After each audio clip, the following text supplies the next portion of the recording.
Welcome dear students, my name is Amna और इस video में हम बात करेंगे जॉइंट्स के बारे में। तो प्रीवियस वीडियो के अंदर हमने बात की थी बोन्स और कार्टिलेजेस के बारे में। तो कार्टिलेजेस और बोन्स को बीच में जोड़ कर रखता है, बल्कि बोन टू बोन जोड़ के रखता है जॉइंट्स। ठीक है, तो जॉइंट्स मुख्तलिफ़ किस्म के होते हैं और मुख्तलिफ़ बॉडी के पार्ट्स के अंदर अलग अलग होते हैं। तो बहुत ही सिंपल सा टॉपिक है, जो अगर हमारी बॉडी के अंदर सिर्फ स्केलेटन होता, कोई जॉइंट नहीं होता, एक सिंगल पीस होता, शुरू से लेकर आखिर तक एक ही पीस होता, तो उसके ऊपर मसल्स तो अटैच हो सकते थे और ये दिखने में बहुत स्ट्रॉन्गर होता, प्रोटेक्टिव इन नेचर होता, मगर मूवमेंट क्या हो पाती? तो इसका आंसर आता है मूवमेंट बिल्कुल भी इम्पॉसिबल थी।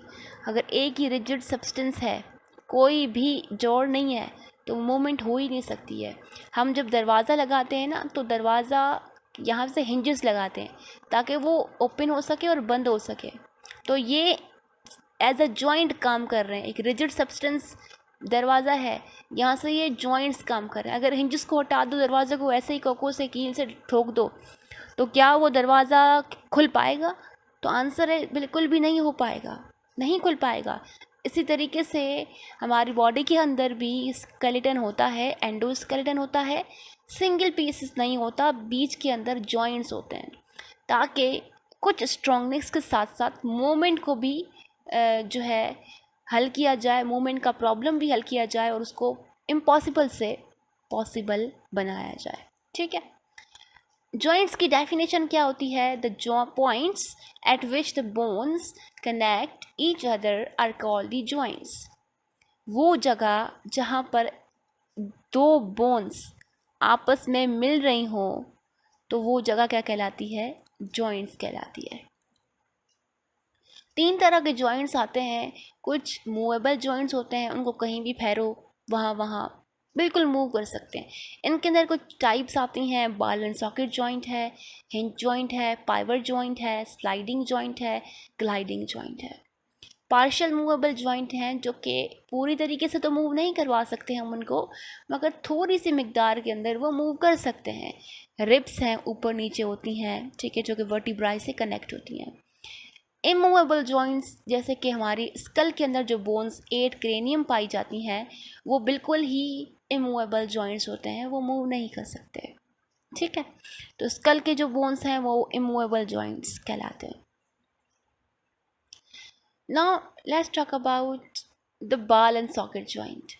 ठीक है, तो बॉल एंड सॉकेट जॉइंट जो है वो कहाँ पे पाया जाता है? ह्यूमरस के अंदर और फीमर के अंदर। Femur is the long bone in the human body, और ह्यूमरस जो है, ह्यूमरस ये जो बोन है ना, वो शोल्डर के बाद में पाई जाती है। ठीक है, तो वहाँ पर जो हमारे पास जॉइंट है उसको कहते हैं बॉल एंड सॉकेट जॉइंट। क्यों कहते हैं, किस वजह से? क्योंकि ह्यूमरस का जो स्ट्रक्चर होता है ना, वो बाल लाइक होता है, ऊपर से बाल लाइक। ठीक है, ये वाला बाल लाइक है, और ऊपर से यहाँ से हमारे पास क्या आ रही होती है? क्लेविकल आ रही होती है। उसका जो स्ट्रक्चर होता है वो कौन सा होता है? सॉकेट होता है। तो this one is a socket, this one is a structure of the ball like of the humerus. ये आपस में कनेक्ट होते हैं और इसको कहते हैं बॉल एंड सॉकेट जॉइंट। इसी तरीके से फीमर भी इस तरीके से पेल्विक बोन के साथ, हिप बोन के साथ इस तरीके से फिक्स होता है। इसका जो बाल लाइक है स्ट्रक्चर है ना, वो फिक्स होता है socket like of the pelvic bones. ठीक है, इसके अंदर बहुत ही ज़्यादा मूवमेंट होती है। अगर हमारी पूरी बॉडी के अंदर बात करें ना, सबसे ज़्यादा मूवमेंट कहाँ पे होती है, तो वो कौन से जॉइंट पर होती है? तो बॉल एंड सॉकेट जॉइंट के ऊपर बहुत ज़्यादा मूवमेंट होती है। ग्रेट मूवमेंट हम परफॉर्म कर सकते हैं। आप देखोगे ना, आप अपनी शोल्डर्स को जहाँ पर हैं वो कहीं भी किसी भी जगह पर रोटेट कर सकते हो। इस चीज़ को कहीं भी रोटेट, उल्टा पुल्टा, नीचे ऊपर कहीं भी रोटेट कर सकते हो। फीमर को भी आप इसी तरीके से चलते हो, आपको चलने में कभी मुश्किलात नहीं होती है। तो इस वजह से हमारे पास फीमर के अंदर, क्योंकि बॉल एंड सॉकेट जॉइंट है और ये ग्रेट मूवमेंट प्रोवाइड करता है, इजीनेस प्रोवाइड करता है। उसके बाद है हिंज जॉइंट। हिंज जॉइंट, जैसे कि दरवाजे के अंदर हिंजेस बनती लगती है ना, अंदर बाहर दरवाज़ा खुल सकता है। तो इसी तरीके से हमारे एल्बो है ना, एल्बो को अगर हम हाथ लें और एक टेबल पर रख दें और इस हाथ को दोबारा से अपनी फेस की तरफ लेकर आए, ठीक है। तो यहाँ पे जो एल्बो जॉइंट है ना वो मूव करेगा, ठीक है, ऊपर नीचे। तो ये वाला जो मूवेबल जॉइंट है क्या कहते हैं, हिंज जॉइंट कहते हैं। तो एल्बो के अंदर कौन सा जॉइंट पाया जाता है, हिंज जॉइंट, ठीक है। ये आप देख रहे हो हिंज जॉइंट यहाँ पे पाया जाता है। इस बंदे ने अपना हाथ ऊपर किया है, फिर नीचे करेगा, फिर ऊपर करेगा, ठीक है। तो ये वाली कौन सी मूवमेंट है, हिंज जॉइंट वाली मूवमेंट है, हिंज मूवमेंट है। दूसरा है पाइवट जॉइंट, ठीक है। तो पाइवट जॉइंट एल्बो के अंदर भी पाया जाता है। जैसे कि आप ट्विस्ट करते हो इस तरफ, आप एल्बो को अपने हाथ को अगर लो तो आप ऊपर नीचे भी कर सकते हो, मगर इसी तरीके से आप इस तरफ भी कर सकते हो, इसको इस तरफ भी हाथ को कर सकते हो, ठीक है। तो ट्विस्टिंग मोमेंट होती है, हम अपनी पाल्म को रोटेट भी कर सकते हैं इसकी मदद से। और इसके अलावा जो स्कल है ना वो कनेक्ट टू द स्पाइन के साथ with the help of the pivot joint.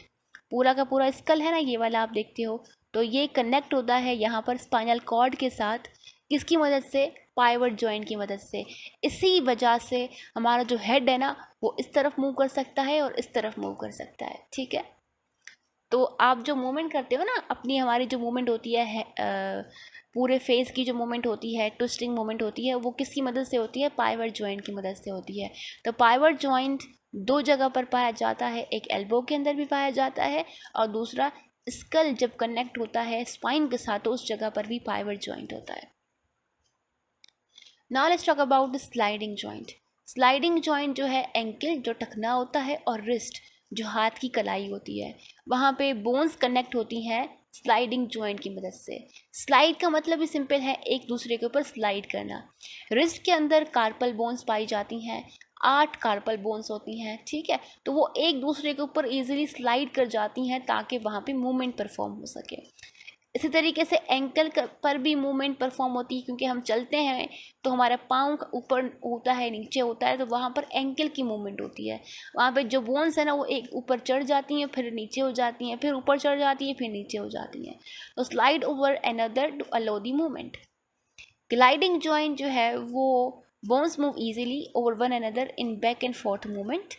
और हमारा जो बैकबोन है या वर्टिब्रल कॉलम है ना, वहाँ पर जो हमारे पास जॉइंट पाया जाता है वो ग्लाइडिंग जॉइंट है, ठीक है, ताकि ऊपर चढ़ जाए और movement back and forth movement जो है यहाँ पर मौजूद हो, ठीक है।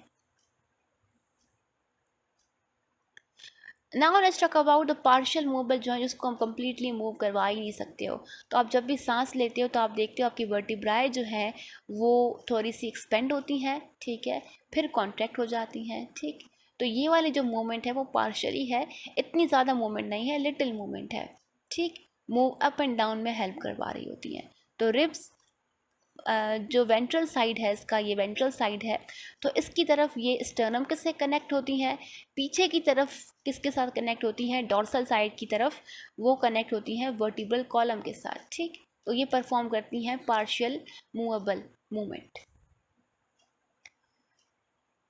अच्छा, इसके अलावा हमारे पास दूसरी होती है फिक्स्ड जॉइंट। फिक्स्ड जॉइंट मैंने बताया था स्कल के अंदर पाया जाता है, जो क्रेनियम बोन्स होती हैं 8 वो आपस में कनेक्ट होती हैं फिक्स्ड जॉइंट की मदद से, वो बिल्कुल ही मूव नहीं कर सकती हैं, ठीक।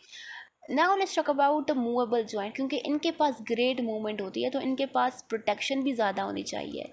प्रोटेक्शन फ्रिक्शन से ज़्यादा होनी चाहिए। अगर यहाँ पे फ्रिक्शन हो गया तो मूव भी नहीं कर सकेंगे। तो इसकी वजह से यहाँ पर कुछ स्ट्रैप्स होते हैं जिसको हम क्या कहते हैं, लाइगामेंट्स होते हैं जो कि कनेक्ट करते हैं बोन्स टू ईच अदर। एक बोन है, ठीक है, दूसरी बोन है, यहाँ पर कुछ लाइगामेंट्स होते हैं जो कि कनेक्ट करते हैं एक बोन को दूसरी बोन के साथ, ठीक। यहाँ पे आप बिल्कुल देख सकते हैं ये जो स्ट्रक्चर्स है ना ये क्या कहलाते हैं, लाइगामेंट कहलाते हैं। ये एक बोन को दूसरी बोन के साथ कनेक्ट करते हैं, ठीक है। Ligaments connect the bones to the bones. Bone to bone connect करने वाला क्या होता है, लाइगामेंट्स होते हैं। मगर जब बोन्स कनेक्ट होती हैं मसल्स के साथ, ये फॉर एग्जांपल मसल है ये हमारा, तो मसल्स के साथ जब कनेक्ट होती है तो क्या कहते हैं, उसको टेंडन्स कहते हैं, ठीक। यहाँ पर हमारे पास आप देखते हो कि ये वाला जो स्ट्रक्चर है ना ये कहलाता है साइनोवियल कैविटी। और साइनोवियल कैविटी के अंदर साइनोवियल फ्लूइड होता है। तो साइनोवियल कैविटी और साइनोवियल फ्लूइड बेसिकली फ्रिक्शन से महफूज रखते हैं इनको। आप देख, बहुत ही सिंपल है। ये डायग्राम आप देखोगे ना, बहुत आपको सिंपल लगेगी। Just let me change my pen. Okay, तो ये हमारे पास 1 बोन है, ये हमारे पास 2 बोन है, ठीक।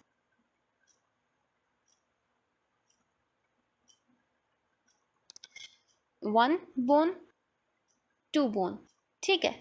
इसके अलावा ये वाली बोन पूरी यहाँ तक एक बोन है, ये पूरी यहाँ पर दूसरी बोन है। यहाँ पे आप छोटा सा स्ट्रक्चर देख रहे हो, कार्टिलेजेस। तो कार्टिलेजेस दोनों बोन्स के ऊपर हैं ताकि उनको क्या प्रोवाइड की जाए, प्रोटेक्शन और फैसिलिटी प्रोवाइड की जाए कि वो अगेंस्ट ईच अदर मूव कर सकें। तो कार्टिलेजेस, हमारी बॉडी के अंदर कुछ ऑर्गन है छोटे छोटे से, वो भी कार्टिलेज के बने हैं। और इसके अलावा जो भी बोन्स होती हैं ना, जो वो जॉइंट के साथ कनेक्ट होती है, तो वहाँ पर भी at the surface of the bones भी जॉइंट्स कार्टिलेजेस पाए जाते हैं।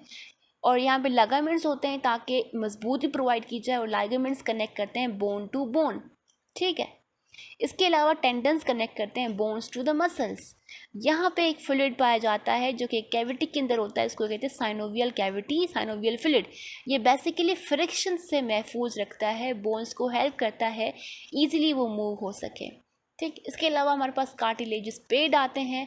कार्टिलेजिस पेड्स बेसिकली वो पेड्स होते हैं जो कि एक बोन्स के ऊपर मौजूद होते हैं और उसको